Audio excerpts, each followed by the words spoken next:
আসসালামু আলাইকুম। আজ ৯ ফেব্রুয়ারি, কথিত চকলেট ডে। কিন্তু আমাদের মতো মোবাইল এবং টেক এনথুজিয়াস্ট যারা আছে তাদের জন্য আজকে একটা বিশেষ দিন। কারণ গ্লোবালি আজকে সারা দেশে লঞ্চ হচ্ছে স্যামসাং এর নতুন ৩টা ডিভাইস। তাই আজ আমি আরিফুল ইসলাম ইমন চলে আসলাম আপনাদের মাঝে স্যামসাং গ্যালাক্সি S22 এবং S22 আলট্রার একটা ইমপ্রেশন ভিডিও নিয়ে। আগামী কিছু মিনিট কথা বলবো এর হালচাল এবং ইনিশিয়াল অবস্থা নিয়ে। আর বাই দ্য ওয়ে, বিশ্ব চকলেট দিবস কিন্তু ৯ July. And the biggest plot twist, এই স্যামসাং গ্যালাক্সি S22 আলট্রা এটা কিন্তু সিক্রেটলি একটা গ্যালাক্সি নোট 22 আলট্রা। অ্যান্ড এটা কিন্তু এই ফোনটা নিজেই বলে দিচ্ছে যে this is the end of note series. And আমার যেটা মনে হচ্ছে যে Samsung Galaxy S22 ultra will continue the note legacy.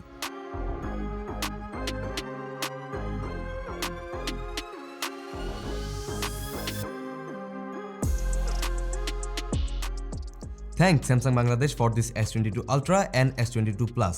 যদিও ফোনের সাথে বক্স এবারও পাইনি আমরা, তবে আজকে না পাওয়া কষ্ট নেই খুব একটা, কারণ লঞ্চের আগে ফোনগুলো পেয়ে গেলে আপনারা সবাই বেশ এক্সাইটেড। ফোন দুটি হাতে পাওয়ার পর সোজা দৌড় মেরেছিলাম মানিকগঞ্জের ফুড স্টেশন 18-তে। সাথে ছিল সোহাগ 360 এর সোহাগ ভাই আর রাতুল ভাই। বরাবরের মতো এবারও গ্লোবালি S22 সিরিজের 3টা ফোন লঞ্চ হচ্ছে, S22, S22 প্লাস এবং S22 আলট্রা। আমাদের দেশে অফিসিয়ালি এসেছে S22 প্লাস এবং S22 আলট্রা। তো এই দুইটা ফোনকে নিয়ে আমাদের আজকের ইমপ্রেশন, সেই সাথে কি কি টেকনিক্যাল চেঞ্জেস রয়েছে প্রিভিয়াস জেনারেশন থেকে সেটা নিয়ে টুকটাক আলোচনা থাকবে।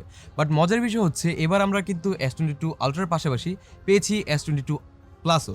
বাট এটার প্রতি আমাদের মূল আকর্ষণ নাই, আমার মেইন আকর্ষণ এই আলট্রা ভাইকে ঘিরেই। আর আমাদের কাছে দেখতে পাচ্ছেন সকলের চেনা পরিচিত ফ্যান্টম ব্ল্যাক কালার আছে বোথ S22 প্লাস আর S22 আলট্রা। 22 প্লাস অমুক অমুক অমুক কালার এবং 22 আলট্রা অমুক কালারের সাথে লঞ্চ হয়েছে গ্লোবালি। S22 আলট্রাকে দেখে প্রথমে যেটা মনে হয়েছে আমার কাছে সেটা হলো যে নোট সিরিজ ইজ ব্যাক। কারণ এবারের S22 আলট্রা হুবহু দেখতে নোট সিরিজের মতো। ইভেন ফাংশনালিটির দিক থেকেও এটা কিন্তু নোট সিরিজের সব কয়টা ফিচারই টুকটাক ফিল আপ করছে। আগেরবার স্যামসাং তাদের S21 আলট্রাতে দিয়েছিল S পেনের সাপোর্ট।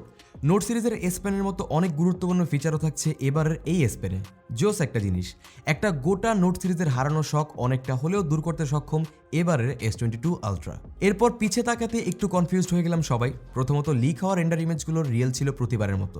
রেন্ডার দেখে যদিও গ্যালাক্সি A30 এর মতো লাগছিল ফোনটা, কিন্তু হাতে নিয়ে একে কেমন লাগতেছে এটা আসলে আমি ভাষায় প্রকাশ করতে পারবো না। এটা সামনে থেকে নোটের মতো, আবার হ্যান্ডফিল লাগতেছে গ্যালাক্সি S21 আলট্রার থেকে একটু বেশি প্রিমিয়াম।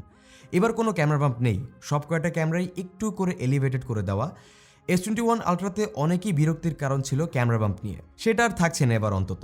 তবে প্রচুর ধুলা জমে ক্যামেরার আশেপাশে। আর এই ফোন যে মোটা আর ভারী বানাইছে এবার, ভাইরে ভাই, হাতে নিলে মনে হয় লেজিট একটা বাটকারা ধরেছি। আবার রাউন্ড এজেসের সাথে সুন্দর ডিসপ্লে ক্রাফট যেটা দিছে এবার, সেটাও বেশ ভালো মতো মিশে গেছে ফ্রেমের সাথে। হাতে নিলে ডিভাইসটাকে সাবানের মতো কচলাতে মন চায় অনেক। সামনে পিছে গ্লাস, এর মাঝে অ্যালুমিনিয়াম ফ্রেম, এখানে নো চেঞ্জ। তবে সামনের গ্লাসটা নাকি এবার শুনলাম গোরিলা গ্লাস ভিক্টাস প্লাস দেয়া, নাইস ব্যাপার। এরপর সবচেয়ে মেজর যে চেঞ্জ এসেছে এবারে গ্যালাক্সি S22 আলট্রাতে সেটা হচ্ছে এর চিপসেট এবং প্রসেসরে। আমাদের হাতের এই ইউনিটে থাকছে স্ন্যাপড্রাগনের 8 Gen 1 আর আরেকটা ভ্যারিয়েন্ট আছে Exynos 2200, যেটা আপাতত আমাদের কাছে নেই। আর মজার বিষয় হচ্ছে যে আমাদের দেশে কিন্তু স্ন্যাপড্রাগন ভ্যারিয়েন্টটাই আসছে।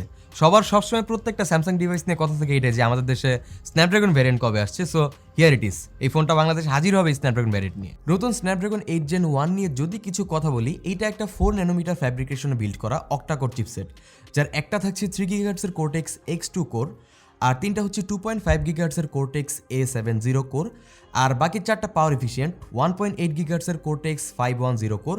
সবগুলোর কম্বিনেশনে আবার জিপিইউ হিসেবে থাকছে Adreno 730। আর Exynos ভ্যারিয়েন্ট তো অবশ্যই 4 ন্যানোমিটার, তবে ক্লক স্পিড সামান্য কিছু হেরফের আর ভিন্ন জিপিইউ রয়েছে আর কি।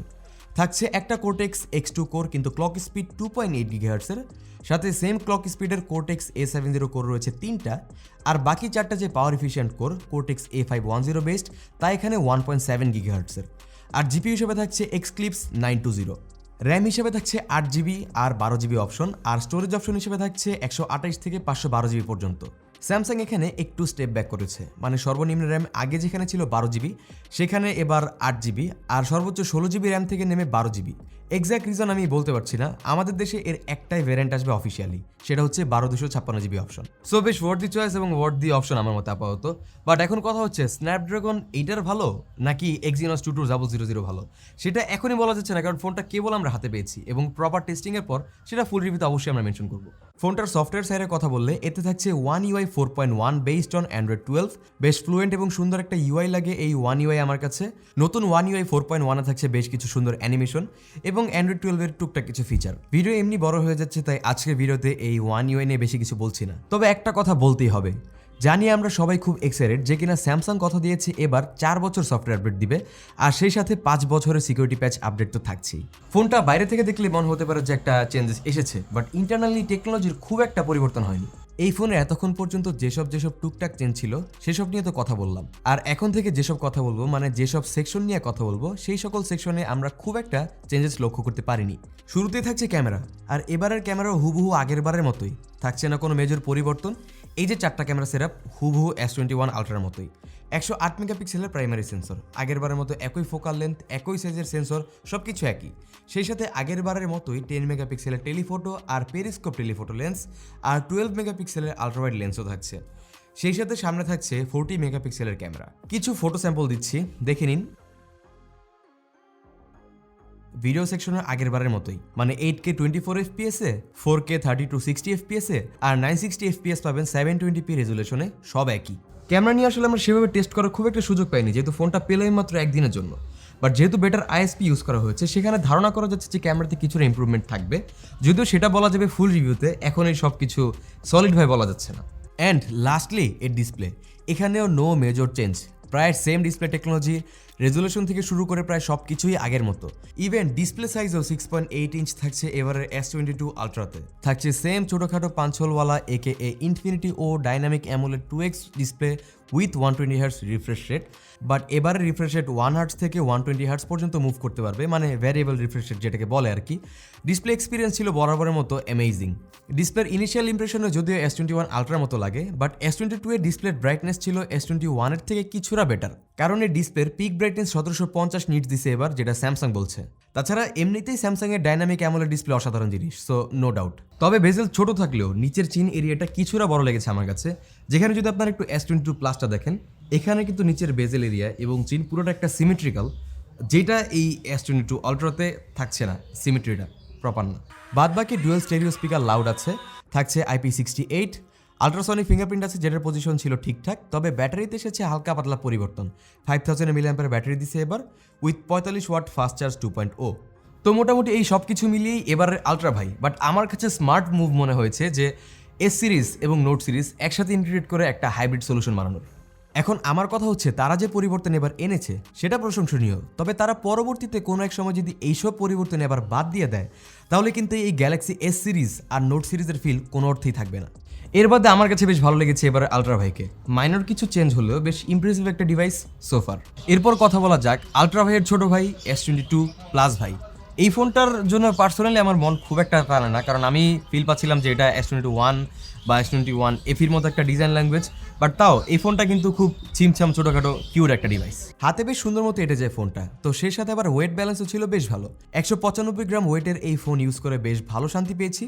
S21 প্লাস থেকে ডিসপ্লেটা কিছুটা ছোট করেছে, থাকছে গ্লাস অ্যালুমিনিয়াম গ্লাস বডি, যেখানে সামনে থাকছে গোরিলা গ্লাস ভিক্টাস প্লাস আর পিছে থাকছে Gorilla Glass but no extra plus. 6.7 ইঞ্চের ডিসপ্লের বদলে এবারে থাকছে 6.6 ইঞ্চের display with 120 hertz refresh rate. এখানেও থাকছে ভ্যারিয়েবল রিফ্রেশ রেট। লুকের কথা বললে এটা দেখতে অনেকটাই S21 প্লাসের মতোই, খালি কিছুটা রাউন্ডিশ করেছে এবার। সাইডগুলো কার্ভের জায়গায় এবার কার্ভ থাকছে একটু ফ্ল্যাট, ভালোই লাগে দেখতে, খালি একটু শার্প এজ থাকার কারণে হাতে বাঁধে কেমন যেন। এরপর এর ডিসপ্লে নিয়ে কথা বলা যাক। এখানেও হুবহু সেম ডিসপ্লে থাকছে আগের S21 প্লাসের মতোই, বাট প্লাস থিং ইজ এবারের ডিসপ্লে কিন্তু উপরে নিচে চিন একদম সিমেট্রিক্যাল সাইজের। Dynamic AMOLED 2x full HD plus HDR10 display থেকে নতুন কিছু পাইনি এখানে, তবে বস লেভেলের ডিসপ্লে স্যামসাং এর সব ফোনেই থাকে, এটা সবারই জানা কথা। এখানেও আছে ভ্যারিয়েবল রিফ্রেশ রেট, যেটা শুধুমাত্র 24 থেকে 120 হার্টজ রেঞ্জের মধ্যেই নাচানাচি করে বা উঠানামা করে ইউজ ভেদে। ডিসপ্লে ব্রাইট এনাফ লাগতেছে ইনডোর আর আউটডোরে এখন পর্যন্ত, কারণ এখানেও ডিসপ্লে ব্রাইটনেস 1750 নিটস, যেটা আগের S21 প্লাস থেকে 1300 নিটস থেকে একটা মেগা জাম্প। এরপর ভেতরে জিনিসপাতির কথা বললে এখানেও সেম জিনিসপাতি থাকছে, মানে স্ন্যাপড্রাগন 8 Gen 1, সেই সাথে র্যাম ভ্যারিয়েন্ট হিসেবে থাকছে 8GB র্যাম আর 128GB ইন্টারনাল স্টোরেজ। আর এই ভ্যারিয়েন্ট আমরা দেখতে পাবো আমাদের দেশে। ফুল রিভিউর জন্য ওয়েট করেন, কথা হবে সব কিছু নিয়ে। সেই সাথে এখানেও আছে One UI 4.1 উইথ অ্যান্ড্রয়েড 12। তবে সত্যি বলতে ক্যামেরা একটু চেঞ্জ এসেছে। আগেরবারে S21 প্লাস থেকে একটু অদ্ভুত সেট আবার কি। মেইন ক্যামেরা হিসেবে থাকছে 50 মেগাপিক্সেলের একটা সেন্সর, বাট আমরা শিওর না যে কোন সেন্সরটা এখানে ইউজ করা হয়েছে। বাট ফাইনালি রেজুলেশনটা কিন্তু চেঞ্জ।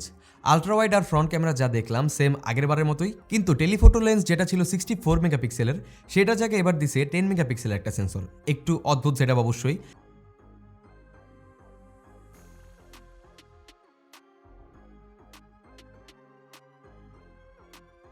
ভিডিও অপশন হিসেবে থাকছে 8K 24 FPS আর 4K আগেরবারের মতোই। সত্যি বলতে আমরা আগের S21 প্লাসটা তেমন একটা ইউজ করিনি, তাই এবার ইচ্ছা আছে যে S22 প্লাসের রিভিউতে S21 প্লাসের সাথে একটা ক্যামেরা কম্প্যারিজন করার।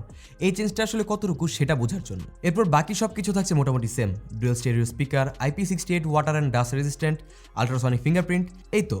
আচ্ছা, ব্যাটারিতে একটু আপগ্রেড আসছে, থাকছে 4500 mAh এর ব্যাটারি। এখানেও থাকছে 45 ওয়াটের ফাস্ট চার্জ সাপোর্ট। স্যামসাং যে 25 ওয়াট থেকে মুভ অন করতে পেরেছে ফাইনালি, এটা সুখের সংবাদ হলেও দুঃখের সংবাদ এই যে এইসব চার্জার আপনাদের নিজে থেকে কিনে নিতে হচ্ছে, কারণ বক্সে চার্জার নাই। তো এই ছিল আলট্রা ভাই আর প্লাস ভাইকে নিয়ে যাবতীয় কথাবার্তা। অল্প সময়ের জন্য আমরা দুইটা ফোনের সব কিছু কভার করতে পারিনি, তো sorry for that, but full রিভিউতে এই দুইটা ফোনের সব কিছু A to Z কভার করবো ইনশাআল্লাহ। একটা জিনিস আমরা আগে যেটা দেখতাম, এই সিরিজের ফোন বছরের শুরুতে লঞ্চ হতো আগের বছর এই সিরিজ থেকে চেঞ্জগুলো এনে, তারপর বছরের শেষের দিকে স্যামসাং তাদের নোট সিরিজের ফোনে তাদের চলমান এই সিরিজের ইস্যু বা কোনো ঘাটতি সেটা ফিল আপ করতো। আর এই জন্যই নোট সিরিজের ফোন ছিল সবার কাছেই পারফেক্ট একটা ফোন। আর এবারের S22 আলট্রার কথা বললে this phone is amazing and the full and final product. কতটুকু পারফেক্ট ফোন হয়ে সবার মন জয় করতে পারবে এটাই দেখার বিষয়। অন্যদিকে S22 প্লাসকে দেখে মনে হলো স্যামসাং এর এখানে খুব একটা ফোকাস করেনি। যেহেতু পুরো ভিডিওতে লক্ষ্য করেছেন যে প্রাইসের ব্যাপারে বলিনি, কারণ প্রাইস ইনফরমেশন আপাতত আমাদের কাছে দুইটার ফোনের একটারও নাই। বাট আপনি যদি প্রাইস আপডেট জানতে চান তাহলে কিন্তু আপনার চোখ রাখতে হবে আমাদের ফেসবুক পেজ ATC অ্যান্ড্রয়েড টোটো কোম্পানিতে, এবং তার পাশাপাশি আরও ঘুরে আসতে হবে স্যামসাং এর পেজেও। তো সেখানে অবশ্যই শীঘ্রই জানিয়ে দেওয়া হবে। তো ধন্যবাদ জানাচ্ছি স্যামসাং বাংলাদেশকে দুইটা ডিভাইস লঞ্চের আগের দিন পাঠানোর জন্য, যে কারণে আমরা আসলে আজকের দিনটা ভিডিওটা প্রোভাইড করতে পারছি। আজকের ভিডিও কিন্তু শুধুমাত্র ইমপ্রেশন মাত্র এই দুইটা ডিভাইসের। সামনে ফুল রিভিউ নিয়ে আসবে তুষার, সেখানে দুইটা ডিভাইসের যাবতীয় যত ইনফরমেশন আসে সবকিছু থাকবে। তো আজকের মতো এই পর্যন্তই, আবারও দেখা হবে নতুন কোনো ভিডিওতে। সেই পর্যন্ত আপনারা সবাই ভালো থাকবেন, সুস্থ থাকবেন। দিস ইজ আরিফুল সেমিমন সাইনিং আউট।